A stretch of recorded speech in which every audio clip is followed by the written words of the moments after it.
सभी कांग्रेस के संघर्ष के साथियों का मैं अभिनंदन करती हूँ, स्वागत करती हूँ और दिल की गहराइयों से आपका आभार प्रकट करती हूँ कि आपने समय निकाला और कांग्रेस के राष्ट्रीय अध्यक्ष आदरणीय मल्लिकार्जुन खड़गे जी, देश के नेता प्रतिपक्ष हम सभी के नेता आदरणीय राहुल गांधी जी ने जो हमें संगठन सृजन अभियान के तहत एक मार्गदर्शन दिया, तो उसे सफल बनाने के लिए आप सब लोग आज यहाँ पर इकट्ठा हुए हैं। मैं बहुत आभारी हूँ और मैं अपनी बात ये कहकर शुरू करना चाहती हूँ कि वो पथ क्या, पथिक कुशलता क्या, वो पथ क्या, पथिक कुशलता क्या, जब राह में बिखरे शूल न हो, नाविक की धैर्य प्रतीक्षा क्या, जब धाराएं प्रतिकूल न हो।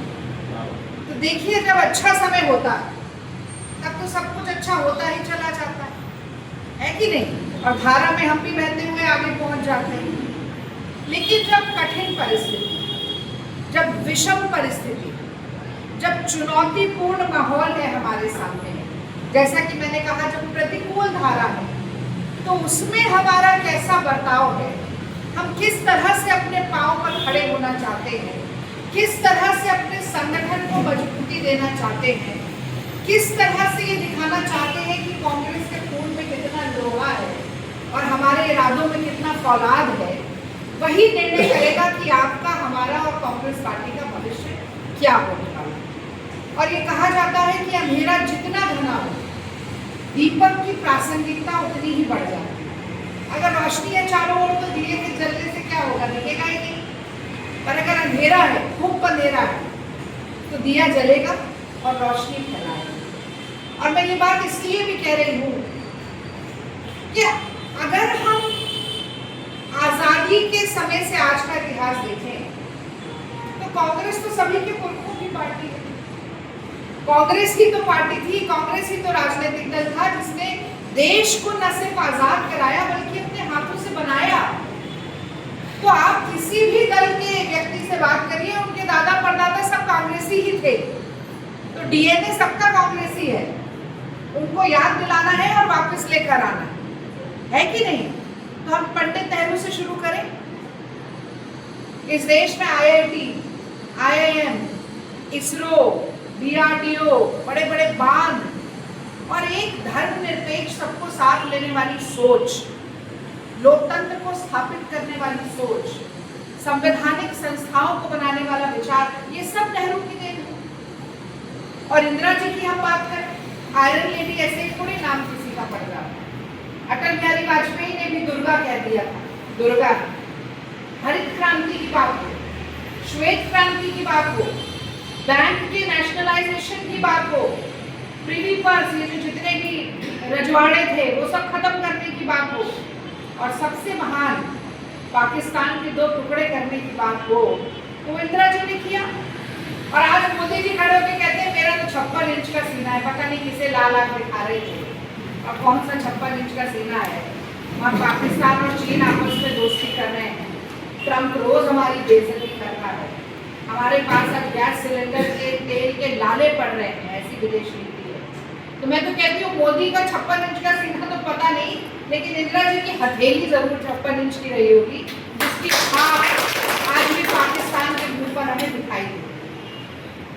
और आज ये जो मोबाइल हम हाथ में लिए हैं, सब राजीव जी की देन है, सूचना क्रांति, आईटी रेवोल्यूशन। और जब वो कह रहे थे कंप्यूटर देश में लाओ, तो अटल बिहारी वाजपेयी जी बैलगाड़ी में बैठकर संसद में जा रहे थे विरोध करते हुए। सोचिए अगर उनकी बैलगाड़ी को मान लिया होता तो हम सब अभी बैलगाड़ी में ही चल रहे होते, कि किसी के हाथ में कंप्यूटर, मोबाइल और इतना रेवोल्यूशन ना हुआ होता। हालांकि वो बैलगाड़ी लाना चाहते थे। और अभी एआई समिट में जो हमारे यंग नौजवान ने देखा होगा, गलगोटिया यूनिवर्सिटी ने कैसा हमारा मजाक बनाया और आगे बिठवाई, तो मोदी जी ढाक के 3 पार करने में तुले हुए हैं। अब जिसकी एंटायर पॉलिटिकल साइंस की डिग्री हो, उससे और क्या अपेक्षा की जा सकती है कि नहीं। और उसके बाद मनमोहन सिंह जी, अरे राजीव जी का तो भाई, हम तो महिलाएं हैं, यहाँ 3 महिलाएं बैठे हैं सभा में, 33% आरक्षण राजीव जी की देन है। 21 साल से 18 साल के नौजवानों और नवयुवतियों को वोट देने का जो अधिकार दिया, सब राजीव जी की देन है। और जब सोनिया गांधी जी, जब मैं ये बात जरूर कहना चाहती हूँ, जब सोनिया गांधी जी कांग्रेस पार्टी की राष्ट्रीय अध्यक्ष बनी तो हमारी केवल 2 प्रदेशों में सरकार थी और अगले 10 साल क्रांतिकारी रहे, न सिर्फ कांग्रेस के लिए कि कांग्रेस पार्टी बढ़ी, पर देश को कैसे इकट्ठा करके कितने महान लेजिस्लेशन, कानून, नीति बदलाव कांग्रेस पार्टी और यूपीए की सरकार लेकर आई। सोनिया गांधी जी की ऐसी राजनीति थी, इतना जीवन था उनमें, ऐसा नेतृत्व था। 19 प्रदेशों में हमारी सरकार हुई, 2 से 19 प्रदेश, 10 साल हमारी सरकार देश में रही। और जो कहा जाता था कि अटल और अडवाणी का तो जो सूरज उग रहा है वो कभी अस्त नहीं होगा, तो अटल अडवाणी युग को समाप्त करने वाली सोनिया गांधी जी रही। इसी के साथ साथ जब मनमोहन सिंह जी और सोनिया गांधी जी बैठते थे तो वो कहते थे कि हमें तो गांधी जी ने कहा था अंतिम व्यक्ति तक पहुंचना है, उसके आंसू पोंछना है। संविधान कहता है जीने का अधिकार, कांग्रेस पार्टी ने कहा जीने का अधिकार तो सबसे पहले खाना मिलना चाहिए, फूड सिक्योरिटी एक्ट, खाद्य आपूर्ति होनी चाहिए। जो आगे कह रहे हैं हम 5 किलो राशन दे रहे हैं, किसने शुरू किया था? हमने शुरू किया था। कांग्रेस पार्टी ने कहा पढ़ने का अधिकार दो, राइट टू एजुकेशन, 14 साल तक के हर बच्चे को मुफ्त की शिक्षा का अधिकार किसने दिया? हमारी सरकार ने। मोदी जी ने कहा कि मनरेगा, आप तो नाम ही बदल दिया, कुछ जी राम जी क्या कर दिया कि मनरेगा तो आपकी विफलताओं का स्मारक है। यही मनरेगा था। कोविड में पूरे देश की अर्थव्यवस्था बर्बाद हो गई, ग्रामीण भारत की अर्थव्यवस्था बची थी, किसके कारण? मनरेगा के कारण बची थी। राइट टू एम्प्लॉयमेंट दिया मनरेगा के नाम पर। और भ्रष्टाचार चल रहा है, अंडर टेबल के नीचे से किसने आज हमारे ऊपर जो इल्जाम लगाते हैं कि भ्रष्टाचार पर सबसे बड़ा आघात अगर किसी ने किया है तो वो कांग्रेस पार्टी के सूचना अधिकार ने किया है। राइट टू इंफॉर्मेशन एक्ट, आप किसी भी सरकारी संस्था को चिट्ठी लेकर पूछ सकते हैं कहाँ से पैसा आया, कहाँ खर्चा, हमें क्यों नहीं मिला। ये सारी चीजें कांग्रेस पार्टी ने की। और आज भी बहुत गर्व है मुझे इस बात का कि अगर किसानों के ऊपर काले कानून लादे जाते हैं तो राहुल गांधी किसानों के लिए खड़े होते हैं, संसद में ट्रैक्टर लेकर जाते हैं। अगर हाथरस में हमारी बहन के साथ बलात्कार होता है और उसकी लाश को जला दिया जाता है बिना माँ बाप को सौंपे रात को 12 बजे पेट्रोल छिड़क कर, तो राहुल गांधी और प्रियंका गांधी पहुंचते हैं। मणिपुर में आग लगती है तो वहां पर मलहम लगाने के लिए राहुल गांधी पहुंचते हैं। अगर हमारी पहलवान बेटियों के साथ बदसलूकी होती है तो राहुल गांधी प्रियंका गांधी पहुंचते हैं। और मोदी जी क्या करते हैं? कभी शी जिनपिंग के साथ झूला झूल रहे थे, झूला भी नहीं झूल रहे। मोदी जी क्या करते हैं? रेड कार्पेट वेलकम देके ISI को भारत में बुलाते हैं, नवाज शरीफ की बिरयानी खाने जाते हैं, बर्थडे केक खाने जाते हैं। और तो और अभी हम अलीबाग से निकल कर आ रहे थे, ये लंबी लाइन लगी थी गैस सिलेंडर के लिए, गैस सिलेंडर के लिए लाइन लगी है। मोदी जी कहते हैं कि नाली की गैस पे पकौड़े तल लो, यही कहते थे ना नौजवानों से। लाइन लगी है, कल केरल में ढोल बजा रहे थे तो आग लगी बस्ती में और मस्तराम मस्ती में, है ना? उनको कोई फर्क ही नहीं, पर क्या फर्क पड़ रहा है उनको? चेहरा देख रहे हैं, पसीना मल के तो नहीं चमका है चेहरा। अब देख रहे हैं कितना चेहरा चमक रहा है। गरीब आदमी गरीब होता जा रहा है।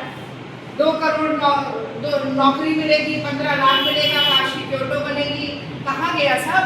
रुपया और डॉलर देख रहे हैं 100 रुपए का पहुंच रहा है, अर्थव्यवस्था कब पड़ी हुई। लेकिन इस सब के बावजूद जीत रहे हैं। चुनाव आयोग, वोट चोरी, वोटर लिस्ट कैप्चरिंग सब चल रहा है। नोटबंदी के बाद सारा धन इकट्ठा कर लिया। पैसे के दम पे जीत रहे हैं कि नहीं जीत रहे? बताइए, आप लोग तो चुनाव लड़ते हैं यहाँ पर। सारा पैसे का चुनाव बनाकर रख दिया। इसको तोड़ने के लिए, ये जो कुचक्र है, ये जो काल नेमी का माया जाल है, इसको तोड़ने के लिए हमें पहले तो अपने पैरों पर खड़ा होना पड़ेगा। हम ये मान के चले कि जब तक हम बैसाखियों के सहारे हैं तो हमारी खुद की टांग मजबूत नहीं है। और अपनी टांग तब मजबूत होगी जब संगठन मजबूत होगा, क्योंकि संगठन क्या होता है? रीढ़ की हड्डी है, बैकबोन। जब तक रीढ़ की हड्डी सीधी नहीं होगी तो कभी आप यूं होंगे, कभी आप यूं होंगे, कभी आप यूं होंगे, सीधे खड़े नहीं होगा। है कि नहीं? सही बात है कि नहीं? तो जब राहुल जी और खड़गे जी और सोनिया गांधी जी और प्रियंका